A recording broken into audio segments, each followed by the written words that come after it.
Bom dia, bom sábado. Hoje de manhã, quando acordei e olhei para o tempo, eu disse assim: todos, ao sábado, quando desejam bom dia, dizem que está um lindo dia de sol. E eu, quando acordei, estava muito nublado. Eu ia dizer: bem, hoje o sol não está nublado, mas os nossos corações estão quentes. Mas afinal enganei-me. O sol brilhou, o tempo está a aquecer e realmente os nossos corações estão quentes. Depois de uma bela semana em que nós tivemos, de termos visto as bênçãos de Deus na nossa vida, finalmente encontrarmos aqui hoje, no dia de sábado, na casa de Deus, para honrarmos e glorificar o nome de Deus. E depois de cantarmos estes belos hinos, realmente o nosso coração está alegre, está quentinho, não é? E, portanto, estamos preparados e prontos para realmente ouvir a voz de Deus aqui nesta casa. E para iniciarmos a escola sabatina desta manhã, eu convido todos a se levantarem para juntos cantarmos o hino número 292. 292.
Agora de joelhos, oremos.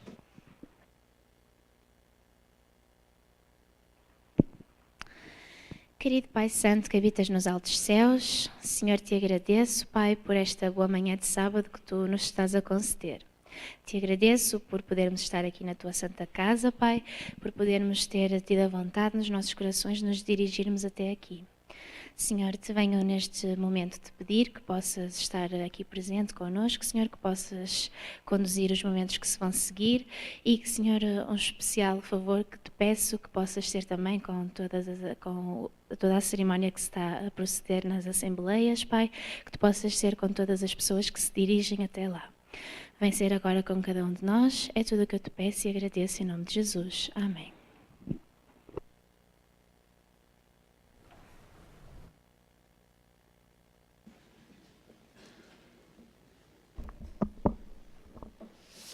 como os irmãos sabem, o século passado, século XX, foi um século de grande mudança e essa mudança e esse progresso também foi verificado na ciência. E eu hoje trago-vos a história um pouco do DNA. A minha intenção não é explicar DNA porque isso será um pouco complexo, mas fazer uma pequena analogia. E nós este ano celebramos o 25 de Abril, porque tivemos há 43 anos, salvo erro, a nossa Revolução, mas o dia 25 de Abril também é um dia importante na história da ciência. Foi neste dia, há 64 anos, no dia 25 de Abril de 1953, que foi publicado na revista Nature um trabalho de James Watson e Francis Crick que se intitulava A Estrutura dos Ácidos Nucleicos. A ciência começou a perceber, ao longo do tempo, como é que alguns processos no nosso corpo funcionavam. Mas havia um grande problema que era, não percebiam o que é que regulava e o que é que mediava esses mesmos processos. E foi a descoberta do DNA, e neste caso a descoberta da sua estrutura, que veio mudar esse panorama. Muitas pessoas diziam, é Deus que intervém e é Deus que me dá isto tudo. E até foi um pouco um pretexto para mais pessoas acreditarem que Deus não existe. Porém, para mim e para cada um dos irmãos, acredito que sabemos que Deus regula tudo e está também na vida e na biologia, e através do DNA, desta pequena molécula que faz tanta coisa, Deus também medeia o nosso corpo humano, e através dele o nosso corpo humano funciona bem. Tal como eu já disse, o DNA é responsável pela coordenação, orientação e ordenação de toda a atividade celular, e pequenos erros neste DNA levam a tumores, e tumores que podem levar a cancros. Erros estes podem ser na sua cópia e na sua leitura. E nós podemos fazer uma analogia dizendo que a Bíblia é o nosso DNA espiritual. Porquê? Porque é aquilo que nos diz o que devemos fazer, como devemos fazer e quando devemos fazer. Pequenos erros nesta leitura da Bíblia poderão nos levar a termos tumores espirituais, a termos problemas que dificilmente serão corrigidos. E eu convido os irmãos a abrirem em Salmos 119, 105, um texto muito conhecido. Vamos aguardar que todos os irmãos encontrem.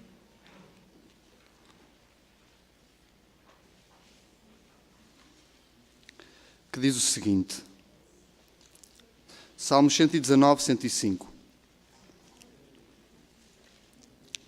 Lâmpada para os meus pés é a tua palavra e luz para o meu caminho. Que de facto a Bíblia possa ser este nosso caminho, que nós a cada dia possamos confiar mais em Jesus, ter a Bíblia como modelo, como algo que nos guia, como algo que está connosco, e possamos também ajudar a Deus para que Ele nos ajude a compreender e a entender aquilo que nós lemos. Que possamos tirar conclusões certas e entender aquilo que Deus nos quer dizer através da sua palavra. E é importante que não cometamos o erro de ter interpretações que sejam à nossa luz, que sejam ao nosso próprio entendimento, e que possamos confiar cada vez mais em Jesus e acreditar que na sua Bíblia Ele tem a sua vontade e que através dela nós conhecemos aquilo que Ele quer que nós façamos. Desejo a todos os irmãos um bom sábado.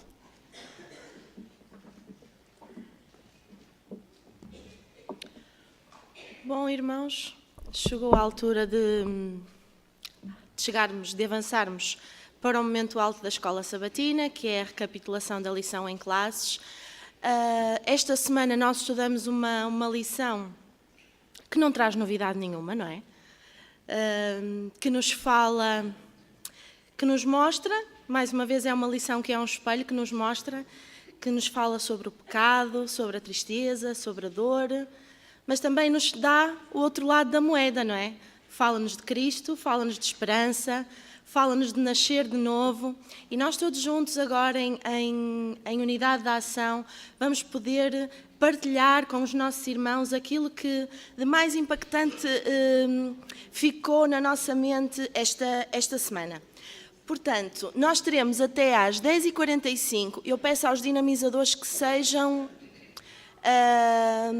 precisos na hora do término, porque sabem que portanto, o culto hoje será transmitido e nós temos que ser rigorosos no término do horário da escola sabatina. Portanto, teremos até às 10h45.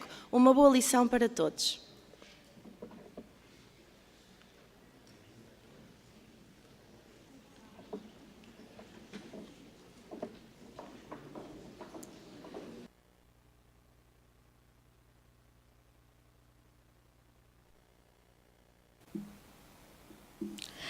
Bom dia. Neste lindo dia de sábado, vamos recapitular a lição desta semana, que tem por título Viver para Deus. Foi um título que me chamou particularmente a atenção. Temos tido alguns títulos assim um pouco mais, como é que eu ia dizer, impessoais, como a pessoa de Pedro, uma herança incorruptível poderia ser, mas podemos tomar para nós como não. A herança, se pensarmos receber uma herança é bom, mas não sabemos. Mas, por exemplo, de semana passada também relações sociais, não vemos até que ponto tem assim uma implicância com a nossa vida de todos os dias. Mas aqui já é assim mesmo viver para Deus. Ora, o que é que pode motivar mais um cristão do que saber que aquilo que faz é para Deus? Se de facto não vivemos para Deus, na verdade a nossa fé é vã, é morta, podemos dizer toda uma série de coisas que não são muito agradáveis. E aqui Pedro, como todos sabem, estamos nas epístolas de Pedro, não é verdade? Neste capítulo 3, do versículo 8 ao versículo 12, que era o estudo desta semana, ele vai focar particularmente o amor fraternal. E então é curioso como o amor fraternal é visto como algo que é para Deus. Não é para nós, é para Deus. Quando nós amamos o nosso irmão, é como se vivêssemos para Deus. E porquê? Não será que isto tem a ver com todo o cerne do que é a divindade? Quem é Deus? Seria bom nós pensarmos por alguns momentos este ser que nós adoramos é de que forma? Como é que ele é como nós, em linguagem humana, diríamos como é que ele é como pessoa? O que é que ele pretende da vida? O que é a sua essência? O que é que ele gosta? E quando nós pensamos desta forma, apercebemos que há um versículo que é muito forte e que é tão simples que às vezes nem pensamos muito nele. Mas no fundo, o que é que Deus é? Deus é amor. E como um ser que ama, o que é que ele pretende das suas criaturas? O que é que ele pretende dos seres a quem ele deu vida? Que eles também se tornem seres amantes, seres amorosos. E coloca-nos numa série de situações, o ser humano é colocado numa série de situações que o vão levar a desenvolver esta característica, para que ele próprio um dia possa sentir que compreende melhor a Deus, uma vez que ama. Ama para salvar, ama para edificar, ama para tornar o outro, o seu próximo, tornar o outro mais feliz, mais digno, mais realizado. Esse torna-se o seu objetivo na vida.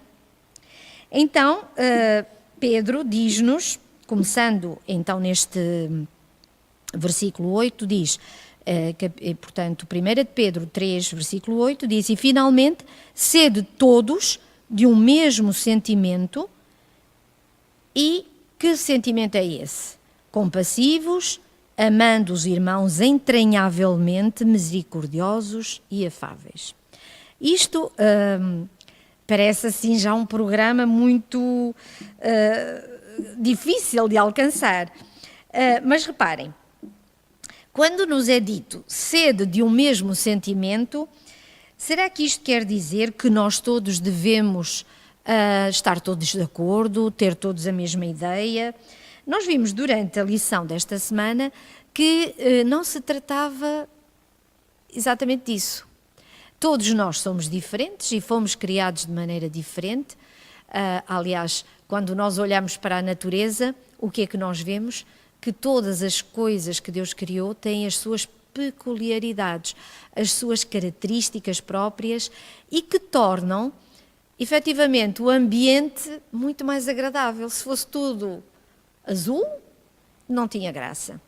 Se fosse tudo rosas e só houvesse rosas, acabava por cansar. Se só houvesse maçãs para comer, também aquele sabor acabava por se tornar de tão habitual, cansativo. Mas não, Deus quando cria variedade. E também nos criou a nós diferentes uns dos outros. Mas essa diferença muitas vezes é motivo de conflito. Então, quando Pedro nos aconselha a sermos todos de um mesmo sentimento, não é sermos todos de uma mesma opinião. Efetivamente, todo aquele que é muito mais calmo não será propenso a ter a mesma opinião sobre determinado assunto do que aquele que é muito ativo. O que é muito ativo gostará mais de atividades, e desculpem a redundância, de atividades que o façam mexer, em que ele possa realmente mostrar muito trabalho. Aquele que é mais calmo gostará mais de qualquer tipo de atividade em que poderá pensar, raciocinar, refletir. Portanto, terão provavelmente acerca de qualquer assunto opiniões diferentes. Mas o sentimento que os deve unir terá que ser sempre o do amor. E o amor é o quê? É um respeito.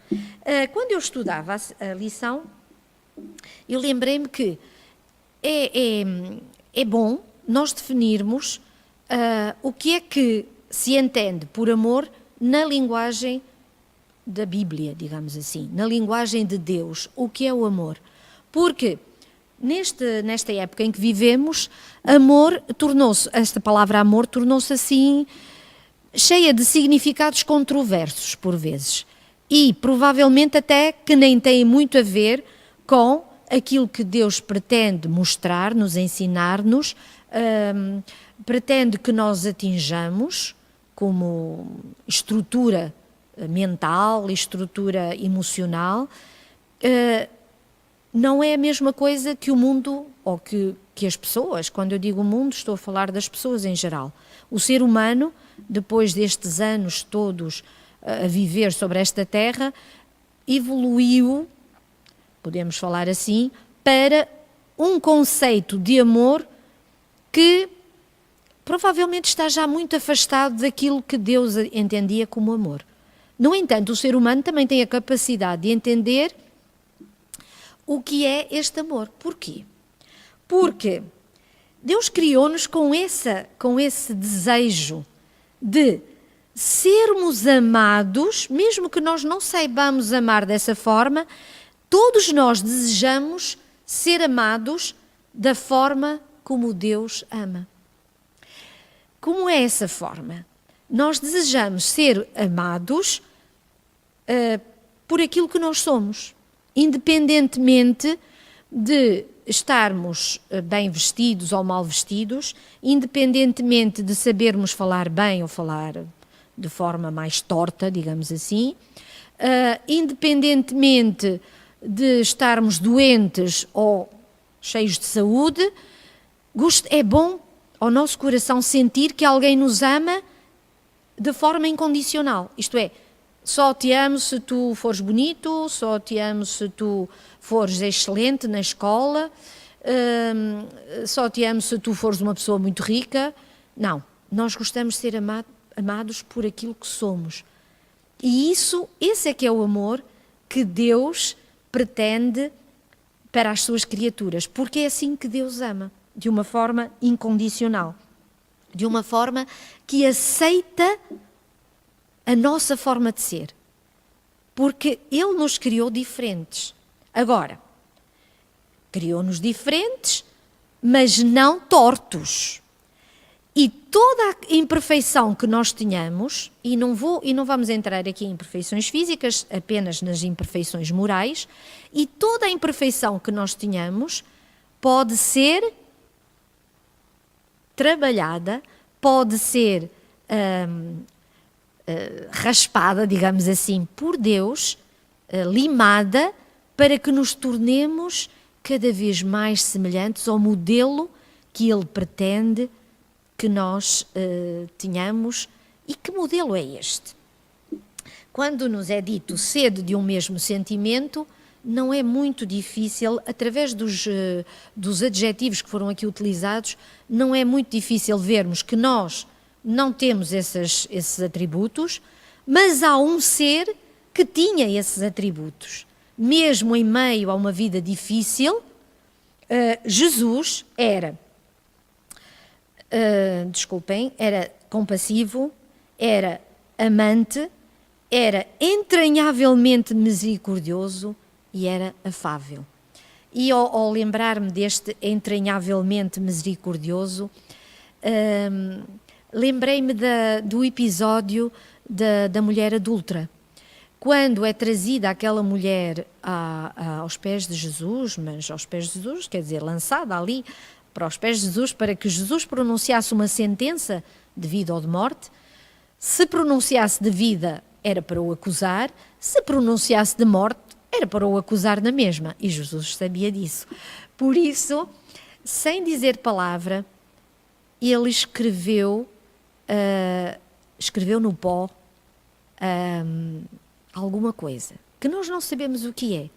Mas o facto daqueles homens que tinham trazido a mulher se afastarem, faz-nos supor que provavelmente aquilo que ali estava escrito os acusava, pelo menos na consciência deles. Porque eles estavam com pedras na mão, prontos para atirar a pedra, e Jesus só disse: bom, aquele que estiver sem pecado, atire.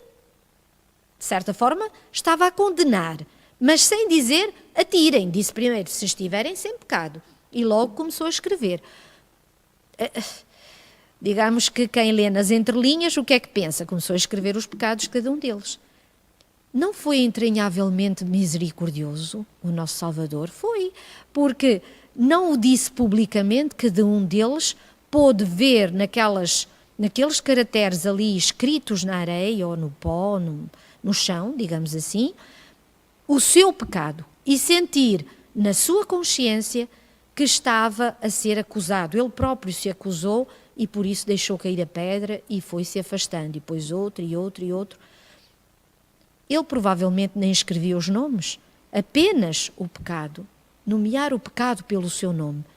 E isso é um ato também de misericórdia, porque quando não dizemos a alguém que está errado, quando essa pessoa está errada, não estamos a demonstrar amor.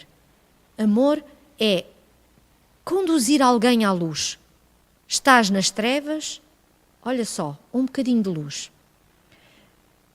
Esta luz pode fazer a diferença na tua vida. E tu tens que saber que esta é a verdade. Ora bem, e avançando nesta caminhada que estamos a fazer com Pedro,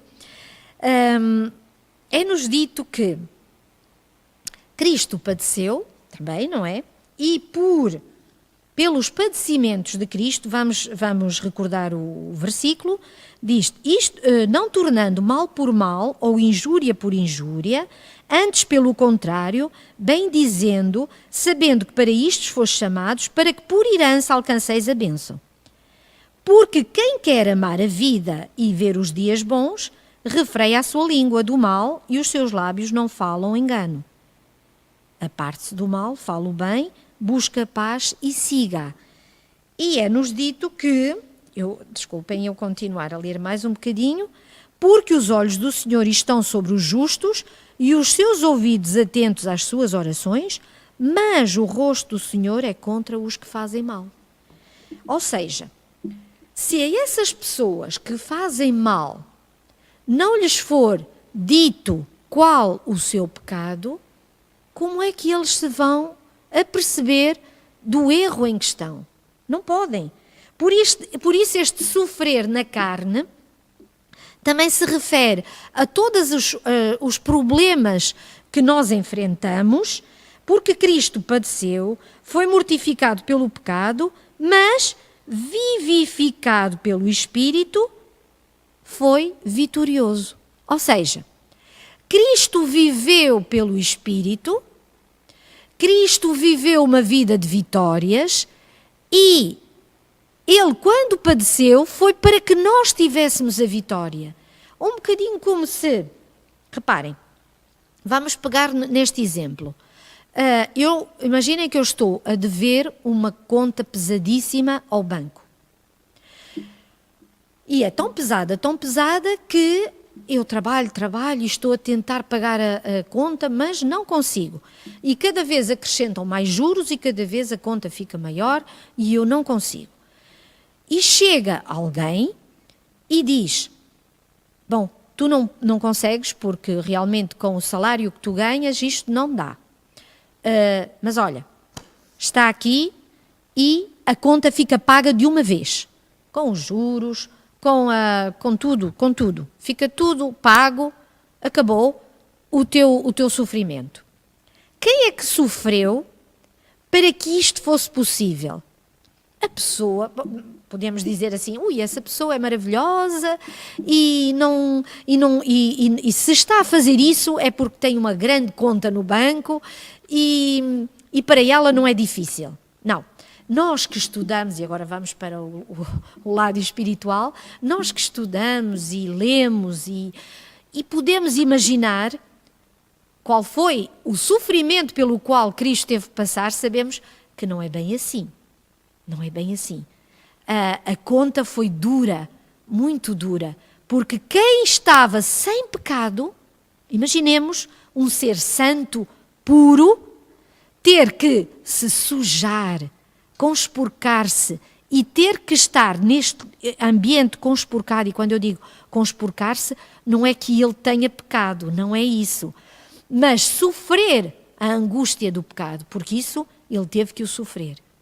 Saber que estava a ser separado dos olhos do Pai, porque o Pai não podia sofrer no sentido suportar a visão do pecado, e então houve um corte ali na relação.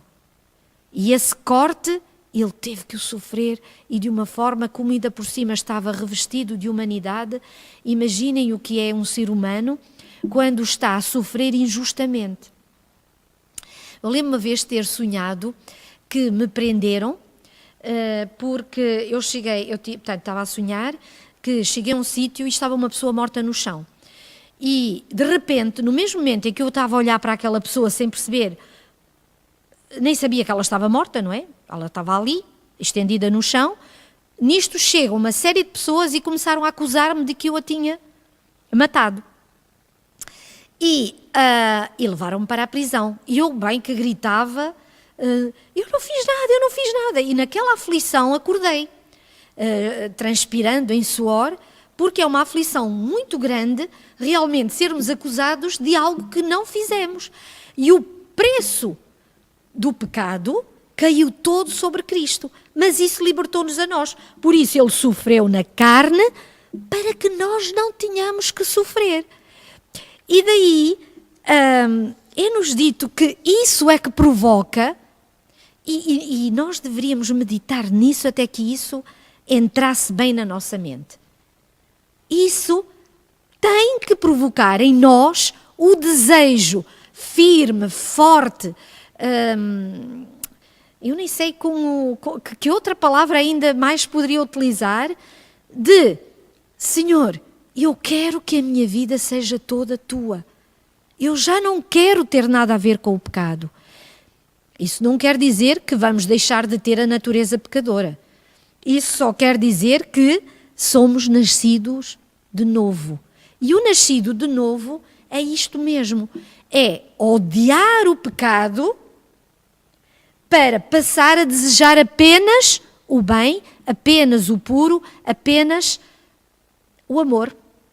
Que o amor de Cristo possa envolver-me para me transformar. Claro que de vez em quando a pessoa ainda é assaltada por pensamentos que não deveria ter, mas quando está a fazer uma caminhada com Deus, esses pensamentos são logo refriados.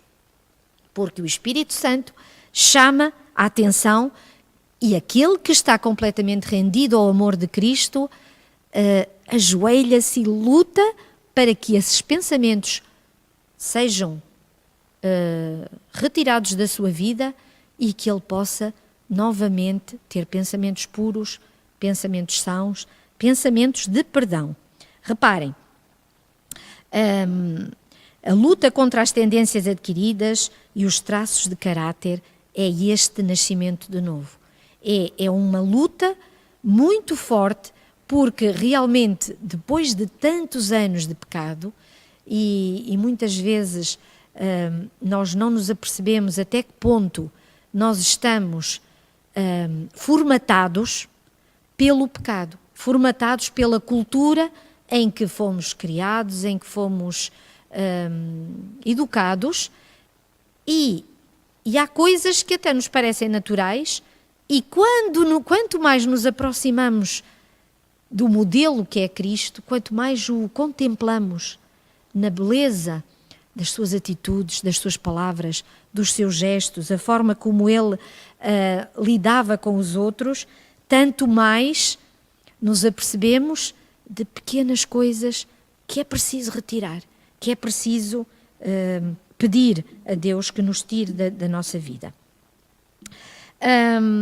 Reparem, Pedro também nos diz que somos indesculpáveis. Aqueles que sabem são indesculpáveis.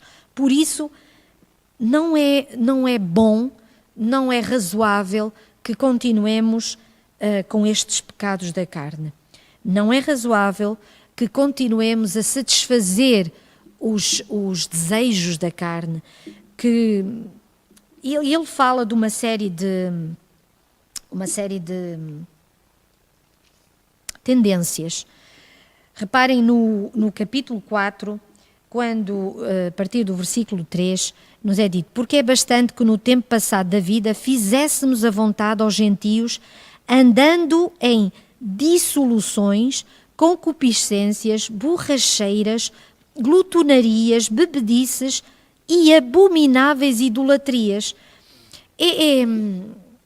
Estas palavras, se vocês repararem, todas elas têm a ver com os sentidos.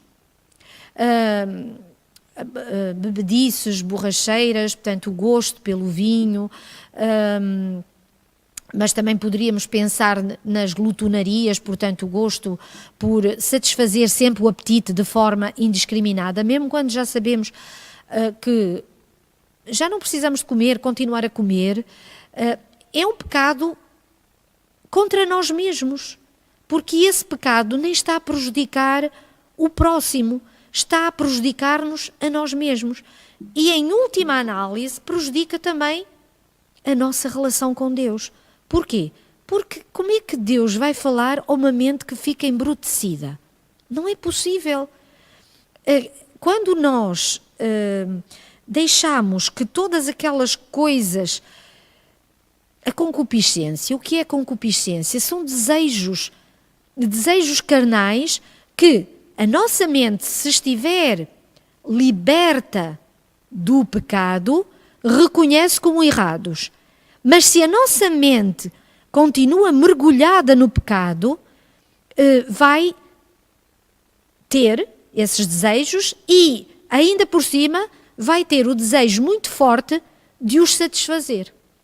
E daí a pessoa ficar num estado de rendição, quer dizer, pronto, não consigo, e é melhor eu deixar-me.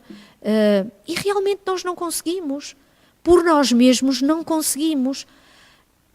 Eu tenho entendido, pelo estudo da Palavra de Deus, que é Cristo que faz em nós o trabalho, mas é preciso que nós deixemos que Ele faça esse trabalho.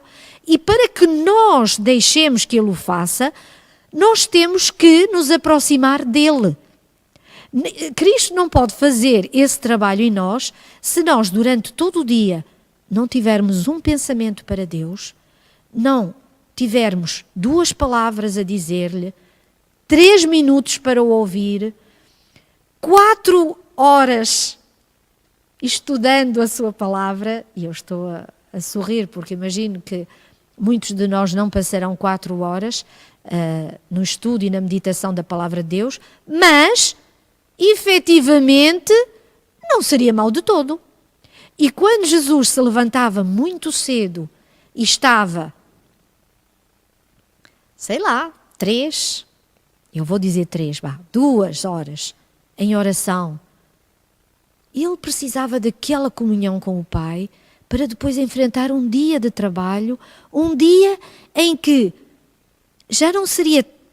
Ele poderia estar em espírito, em comunhão com o Pai, mas não era a mesma coisa de que estar a falar como quem fala com o seu melhor amigo. E isso é realmente aquilo que faz falta, porque senão não há possibilidade de que Deus possa fazer um trabalho em nós se nós não deixarmos que Ele atue na nossa vida. Só a partir da contemplação de Cristo, da perfeição de Cristo, é que nós poderemos ser transformados.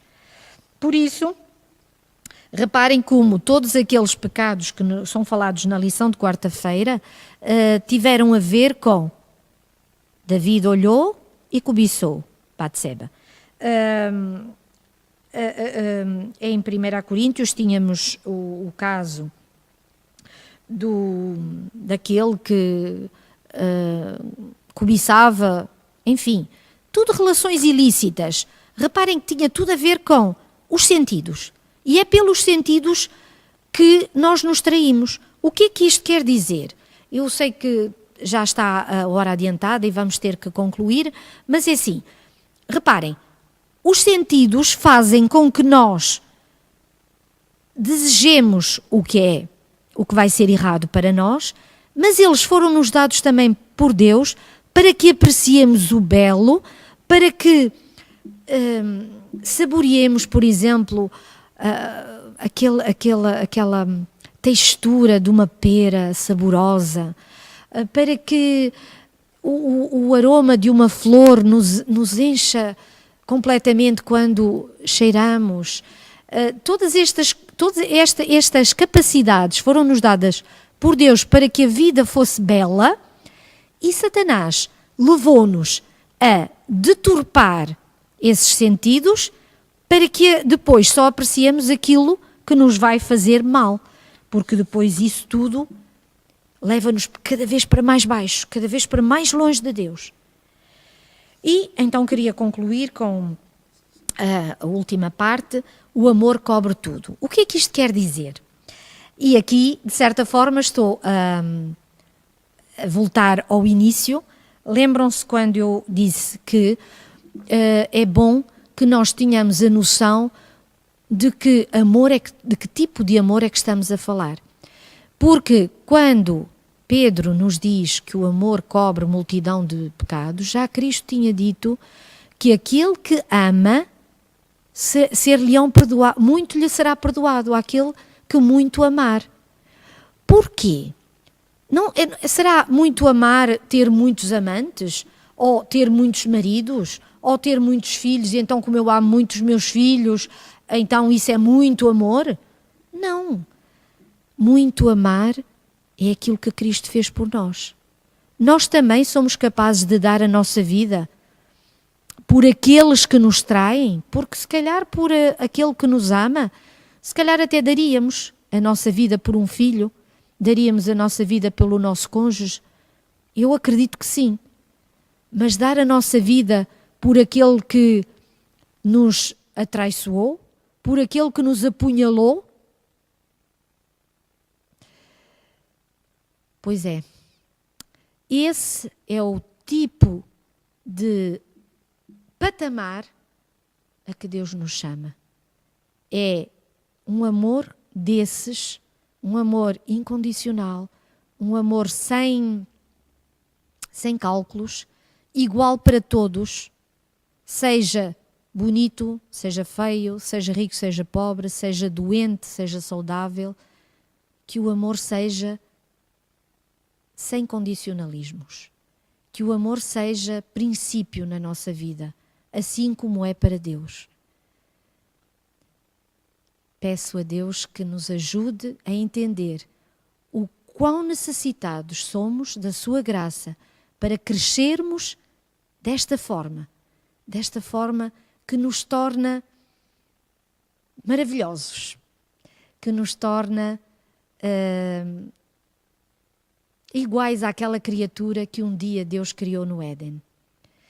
Que nós possamos voltar a essa pureza, a esse sentimento de amor que Adão tinha quando olhava para todas as coisas e se maravilhava perante todas as coisas e dava graças e louvores a Deus por tudo quanto havia sobre a terra e não como depois, reparem como depois ele teve vontade de se esconder de Deus. Que nós possamos lembrar que o preço foi pago por Cristo para que quando Deus nos chama, possamos dizer: eis-me aqui, Senhor, diz, eu quero ouvir.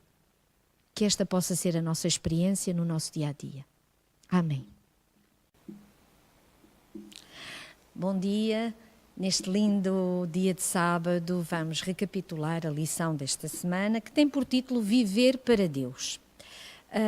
Foi um título que me chamou particularmente a atenção. Temos tido alguns títulos assim um pouco mais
mais um ano, mais uma oportunidade para refazer a nossa vida, para restaurar a nossa ligação entre Deus e entre nós e Deus. E que realmente este ano que se vai iniciar para alguns irmãos aqui, completaram mais um ano de vida, que realmente eles possam continuar a sentir as bênçãos de Deus na sua vida e que realmente eles possam ser muito abençoados.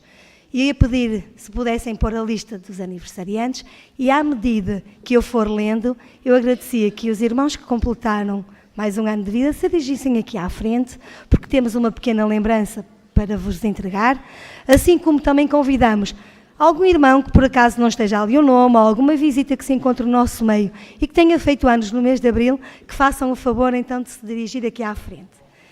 Então, completaram mais um ano de vida em abril a irmã Alice da Conceição Teixeira, a irmã de Hermínia Oliveira Fontes, a Aurora dos Santos Coelho Ferreira, Brígida Alexandra Domingos de Sousa Almeida, Daniela de Oliveira Silva, Dário Soares de Souza, Débora Costa Brandão Clem, Débora Oliveira Martins Peixoto, Eunice Raquel Pinto dos Reis, Fernanda Paula de Mel Ferreira Lage, Filipe Daniel Marques Coelho, Gisela Vieira da Costa, Joana Barbosa Pinto, José Miguel Pinto Guedes, José Rui da Silva Oliveira, Manuel Moreira, Maria Alice Brandão Borges Gomes, Maria de Fátima Cruz Lima Pacheco, Maria do Céu da Silva Vilas Boas, Maria Fernanda Moreira Paiva da Silva, Maria Leonor Teixeira Maia, Maria de Lourdes Oliveira Almeida,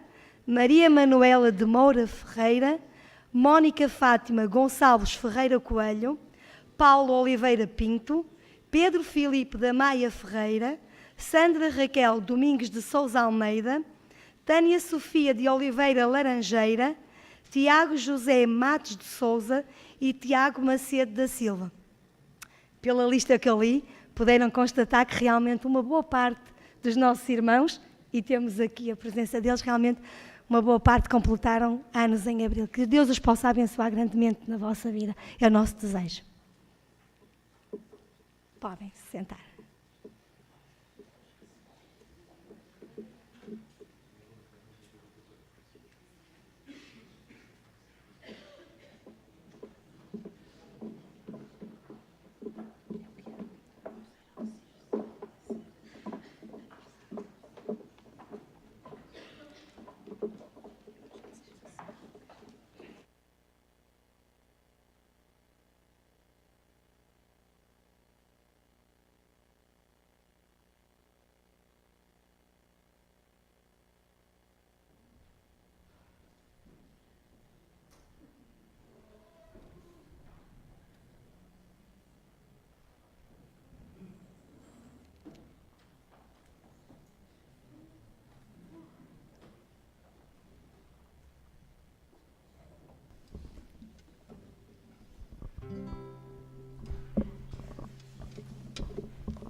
Fui transformado e novo sou, e hoje eu tenho salvação. Fui transformado e novo sou, e hoje eu tenho salvação.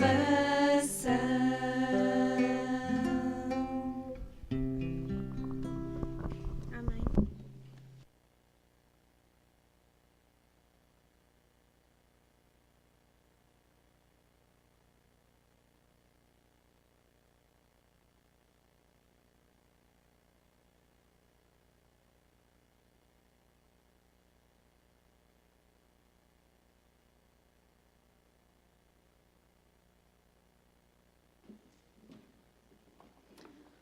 Bom, irmãos, hoje termina uma semana e amanhã iniciamos uma nova semana e um novo estudo.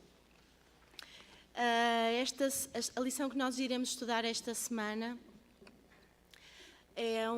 foi tempos muito conturbados para o povo e na época em que Pedro escreveu. Nós não nos podemos esquecer que foi na época do Império Romano, de tempos muito conturbados, de governadores muito maus. Pedro escreveu na altura em que Nero e Facínora, dois governadores que eram verdadeiramente maus, reinavam e imperavam naquela altura. E nós estamos no lado privilegiado da história. Portanto, nós já passaram muitas centenas de anos. Nós temos a bênção de ver o que aconteceu, de poder ver o que aconteceu, como se fôssemos uns olhos, não é? Como que pudéssemos fazer essa viagem. A Bíblia também tem essa bênção, nós podemos fazer essa viagem alguns séculos atrás e perceber o que aconteceu, como é que aquele povo reagiu, como é que Pedro, que sempre foi aquele discípulo manso, não é? Nós sabemos que Pedro foi sempre o discípulo extremamente coerente e de bom senso, de perceber a transformação. Eu estava a ser irónica, irmãos, não é? Como perceberam? Essa transformação que o próprio Pedro sofreu na pele, os conselhos que ele dava às igrejas daquela altura e os ensinamentos que nós, com os nossos olhos, nos podemos afastar estes séculos todos depois e perceber que ensinamentos nós podemos tirar para o nosso próprio tempo, porque reparem, a lição irá falar sobre perseguição, sofrimento, prova de fogo, juízo. São ou não são temas da igreja primitiva, mas também temas extremamente atuais neste século. Irmãos, não deixem de estudar a lição desta próxima semana. É uma bênção para nós. Nós somos um corpo, nós somos uma igreja, nós somos o corpo de Cristo aqui nesta localidade. E nós precisamos de todos são importantes neste corpo. Todos são fundamentais. Portanto, quanto mais estudarmos, mais a nossa igreja cresce, mais o conhecimento aumenta, mais firmes nós estamos centrados onde? Em Cristo. E o Espírito Santo certamente irá trabalhar de outra forma. O desafio da Escola Sabatina é que nesta próxima semana todos os irmãos se possam envolver no estudo da Escola Sabatina. E agora, para terminarmos os momentos da Escola Sabatina, vamos entoar as estrofes do hino 370, cada momento.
agradecemos por estes momentos que podemos passar aqui juntos, a partilhar aquilo que aprendemos ao longo desta semana.